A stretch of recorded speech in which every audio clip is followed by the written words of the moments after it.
Who has the time or patience to wait until they're legal and old enough to drive?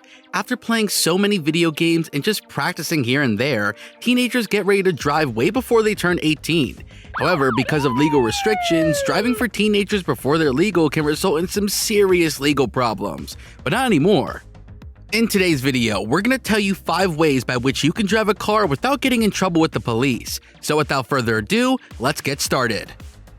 Number 5. Through video games. This might introduce an eye roll initially, but if you think of it, the idea isn't as horrible as you might think it is. It's 2023 and the advancements in technology have done absolute wonders when it comes to animation and graphics. Now you can experience all kinds of things through virtual reality. So when millions of people play other games through virtual reality, then why can't you drive a car? Chances are that your experiences will be very realistic. The same handbrake, the same steering wheel, the same buttons and knobs, the familiar positioning of the accelerator and brakes, everything. In fact, gaming like this can even give you a chance to do something in the future. For example, in 2008, Nissan established a racing program called Nissan GT Academy, and this program was all about recruiting future racers out there out of the thousands of people who played the popular game Gran Turismo Nissan. Owning private land. If the laws implemented by the government stop you from driving a vehicle before you're a certain age, then no one said you have to follow these laws. But at the same time, if you break these laws, you will undoubtedly end up in jail. So, what's the third option here? Well, what if you follow a law, but it's just not the one that the government has enforced? Didn't get it? Allow us to explain. If you own private land or some property and you build a road there, then you're not obligated to follow the public traffic laws, but that's only for as long as you stay on the road. The law clearly states, minors without a state-required driver's license can drive vehicles and dirt bikes on private property with no public access, such as ranches and other rural private property, provided that they have the consent of the property owner. However, if an unlicensed driver causes a serious injury or death while driving, the property owners or parents or guardians, if the driver is a minor, could be held liable for injuries and damages. So all you have to do is build a road by spreading an equally distributed layer of asphalt over it and make sure that the road is built on land owned by your family or yourself. If that's done, then according to the rules and regulations, you are under no obligation to follow the public traffic laws. You can drive your car however you want, no matter how old you are. That's right, ladies and gentlemen, you can even make donuts, do drifting, or drive at an insane speed. But make sure it's within the area of the land owned by you or your family privately and is covered with asphalt. Number 3. Drive a GoKart. Okay, let's be realistic. Everyone cannot afford to own land and construct a road just so they can drive their car for a few years before it's legal for them too. In recent economic conditions, it's perfectly understandable, so how about another option? And this one is budget-friendly too. That's right, folks, driving a GoKart is relatively much cheaper and a lot safer as well. Especially if the person who wants to drive a car desperately is a child. Not only are the go-karts much safer, but they also help in learning. Wait, how did we go from driving cars earlier then it's legal to learning actual stuff? Well, if you ever drive in a go-kart, you already know that speed increases with sound, so the louder you are, the faster your car is.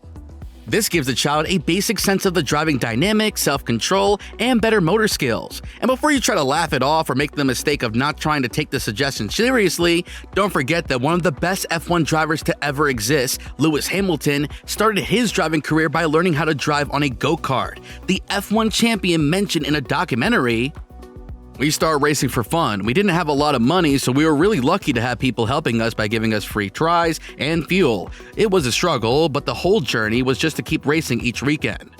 We were racing against a wealthy family with a beautiful motorhome. They had the best go-karts. But we beat them with so little. It was a really proud moment for me and my family." So one of the best ways for your child to learn to drive is by go-karting. That has to be the best I've seen Lewis this season. Not only did he win, he got the fastest lap as well. Russell Parks with a well-deserved second, Alex Lloyd third, Mark Fell fourth, Christian Baccarud fifth, Fraser Sheeter sixth, and Ben Joseph seventh. A great comeback then for the talented Lewis Hamilton, who at 13 is the youngest driver in this formula. Number 2. Move to Alberta, Canada. If you're too broke to own a private property and too old to be driving a go-kart, then our next suggestion might be just for you.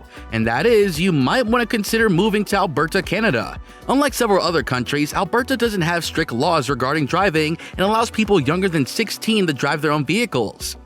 That's right, folks. All you have to do is take a driver's test and get your permit, and it doesn't matter how old you are as long as you clear the test and earn your permit. After that, you are free to drive wherever you want as long as there's an adult with you in the vehicle. Having an adult in the car with you doesn't mean you are obligated to have your dad in the car. You can just ask your elder brother or a friend that's old enough to tag along with you, and that's all.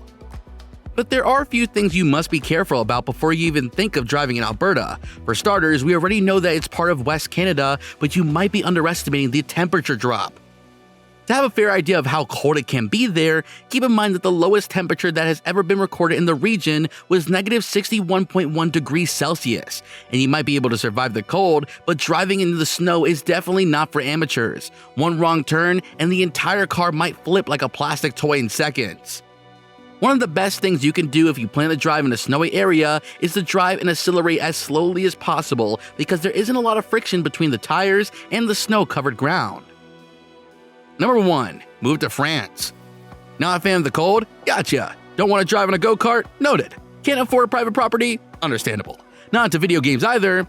Okay. We have another suggestion for you that allows you to drive in public places in a warmer climate in a more mature vehicle than a go-kart, but for that, you're going to have to pack your bags and move to France. In fact, the cars that teenagers get to drive there are a lot more fun and interesting. That's right, folks, it's not the same old four-wheel drive that you saw your parents drive. In France, underage teens get to drive a quadricycle. This four-wheeled vehicle is a lot cheaper compared to a regular car. It has a smaller engine which produces 5 to 10 horsepower and has 2 seats. So all in all, seems like a perfect pretty ride, doesn't it? Oh, and how can we forget about its speed? It can go as fast as 40 to 50 kilometers per hour or 25 to 30 miles per hour, and it is a lot more beginner friendly. In fact, if we have a desire to describe the experience of driving a quadcycle, we'd say it's very similar to driving a scooter. That's right, folks, so instead of risking your life by driving a heavy vehicle, you can just drive a quadricycle. And for the people who live abroad and still want to drive a quadricycle, you guys can just order it online because that is also an option and is considered a big export of France. Je suis trop jeune pour passer le permis, mais j'ai pu grâce à l'ami, parce que on peut la conduire à partir de 14 ans. Gersonde and her younger sister are about to embark on their daily drive. Get out and ride, 'cause you on the road. The two girls cover the 12 kilometers from their home to their school on regular roads in a Citroën Ami or Friend. Citroën doesn't call it a car, but a mobility object. With just 8 horsepower, the Ami is classed as a quadricycle. Think four-wheel moped. No driving license required. With that being said, that's all for today. If you like our video, hit the like and subscribe button, and we'll be back soon. Until then, click on one of the videos on your screen right now.